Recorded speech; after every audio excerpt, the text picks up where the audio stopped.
муҳаммаҷон аъзамов нафақахӯр ва ҳамзамон омӯзгор аст.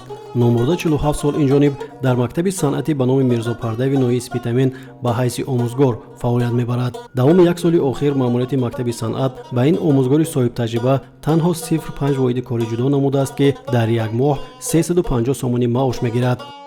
шароити мо инқадар ҳам нағз не амин садамави ва синифҳо ҳамаш мактаб ман боз мехоҳам ки амин чӣ қадар зӯрам расад амин насли ҷавона амин тарбия карда амин сираҳои санъата сираҳои амин худамои асарҳои амин миллия ёд додан. хоҳиши ман амин хел нағз мешуд агар ки амин салакак амин дастгирӣ масъалаи маблағ маош вай шавад бо нағз мешуд. хонандагони мактаби мазкур дар озмунҳои сатҳи ноҳиявию видоятӣ ва ҷумҳуриявӣ фаъолона ширкат варзида сазовори ҷойҳои намунавӣ мегарданд. бобур илмуродов низ ғолиби даври ноҳиявӣ ва иштирокчии даври видоятии озмуни ҷумҳуриявии тоҷикистон ватани азизи ман мебошад. ман оянда мехоҳам ки устоди мусиқӣ шавам дар ихтисоси фортепиано. ба ғайр аз навошисти фортепиано ман бо овозхонӣ машғул ҳастам. дар озмуни вилояти тоҷикистон ватани азизи ман иштирок карда ҷои чорумро ишғол намудам ва мехоҳам ки дар солҳои оянда дар озмунҳои ҷумҳуриявӣ ҳам иштирок намоям. машғулият дар синфхонаҳои кӯчак доир гардида барои хонандагон шароити мусоиди таҳсил вуҷуд надорад. бинои ягона мактаби санъати ноҳия дар ҳолати садамӣ қарор дошта имрӯз барои бо шароити хоби таҳсил фаро гирифтани хонандагон беҳбудиро тақозо дорад, мегӯяд омӯзгори маҳфили хорсароӣ ва назарии мусиқӣ абдулло бобоҷонов. мактаби мо дар ҳолати садамавӣ аст. хеле хуб мешуд ки агар роҳбарони ноҳия вилоят ёрдам карда истода ҳам як мактаби замонавӣ месохтан бисёр хуб.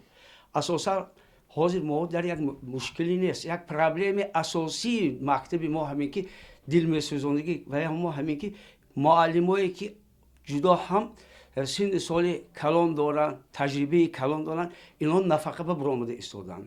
оянда мана ҳозир мактабҳои тамом карда, коллеҷҳои тамом карда, факултети санъати шаҳри хуҷанд тамом карда омода истода муаллимо аз сабаби маош бисёр ҳам паст будан кор кардан намехоҳанд. бино ба иттилои мудири бахши фарҳанги ноҳияи Спитамин аз вазъи воқеии мактаби санъат масъулини мақомоти маҳаллии ҳокимияти давлатӣ ва раёсати фарҳанги вилояти Суғд огоҳӣ дошта барои бунёди бинои нав ва баландбардоштани маоши кормандон корбарӣ идома дорад.